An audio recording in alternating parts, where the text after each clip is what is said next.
모든 백성이 문자를 읽고 쓰는 나라 왜 안 된단 말인가? 새 문자는 무조건 간단하고 쉬워야 해. 글자가 많으면 하루하루 먹고 살기도 벅찬 백성들이 언제 배워서 쓰겠는가?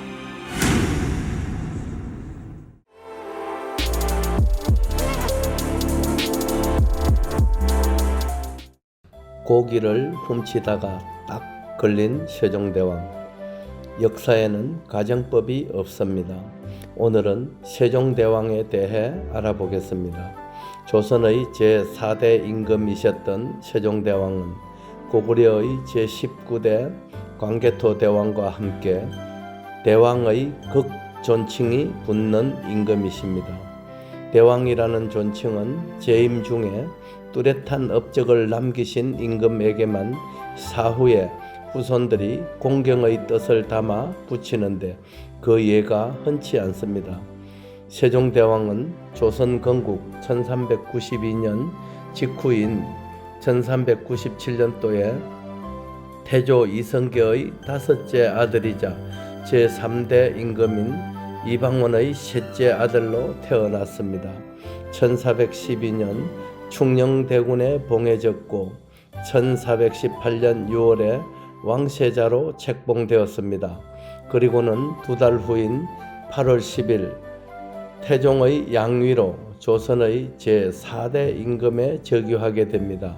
원래 왕위 계승 순서는 태종의 장남인 양녕대군이지만 그가 세자의 품위를 손상시키는 일련의 불미스러운 사건에 연루되어 태종이 심경 변화를 일으켰고 결국은 충녕대군이 왕의 자리를 물려받게 된 것이었습니다. 세종은 1418년부터 1450년까지 32년을 재임하는 동안 수많은 업적을 남겼습니다. 그는 유교 정치를 중시하면서 찬란한 문화를 꽃피우기에 이릅니다. 정치가 안정되고 경제와 사회, 문화 등이 전반적으로 기틀을 다지게 되었던 시기가 세종대왕 때였습니다.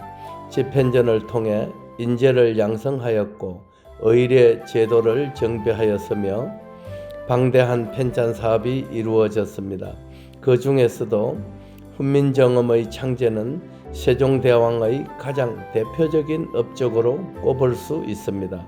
그 밖에도 농업 및 과학 기술을 발전시켰고 의학과 음악, 법제의 정비 또한 눈에 띄는 대목입니다. 대왕께서는 국토의 확장에도 공이 큰 분이십니다.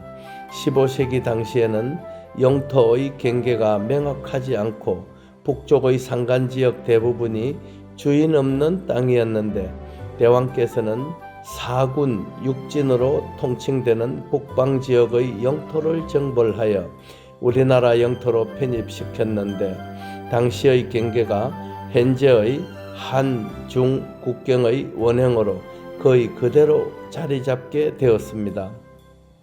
대왕께서는 다방면으로 국가를 위해 애쓰신 열정적인 분이셨는데 건강만큼은 자신의 의지대로 되지 않았던 것 같습니다.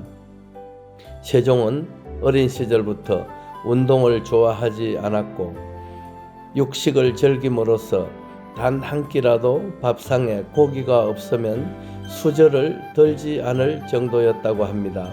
그는 고기를 하도 좋아해서 어떤 날은 밤에 몰래 부엌으로 들어가서 고기를 찾다가 하인들에게 들키기도 했다는 에피소드가 조선 왕조실록에도 전해지고 있습니다. 지나친 육식이 세종의 건강을 해친 한 원인으로 여겨집니다. 그러나 집권 후반기에 급속히 건강이 악화되었음에도 세종의 주변에서 보좌한 관리들이 뛰어났던 까닭에 국정은 안정적으로 운영되었습니다. 당시 세종을 보좌하던 황희정성은 우리나라 역사상 가장 훌륭한 재상으로 알려지신 분이고 최윤덕, 신계, 하연 등의 쟁쟁한 인물들이 오늘날까지 칭송받고 있습니다. 세종은 54세에 세상을 하직하기까지 일에만 몰두하셨던 것 또한 건강을 악화시킨 큰 원인으로 보이는데 말년에 그는 온몸에 종기가 가득했고 당뇨와 건섭은 고관절의 이상으로 생기는 염증의 일종입니다. 안질에다 임질 등에 이르기까지 온갖 질병들에 노출된 종합병원이었습니다. 대식가이면서 스트레스를 많이 받고 육식을 즐긴 식습관과 만성피로가 그의 건강을 악화시킨 원인이었던 것입니다. 세종은 18남 4녀의 자녀를 두셨는데 그가 1450년 성하하시면서 조선의 제5대 임금인 첫째 아들 문종에게 왕위가 계승됩니다.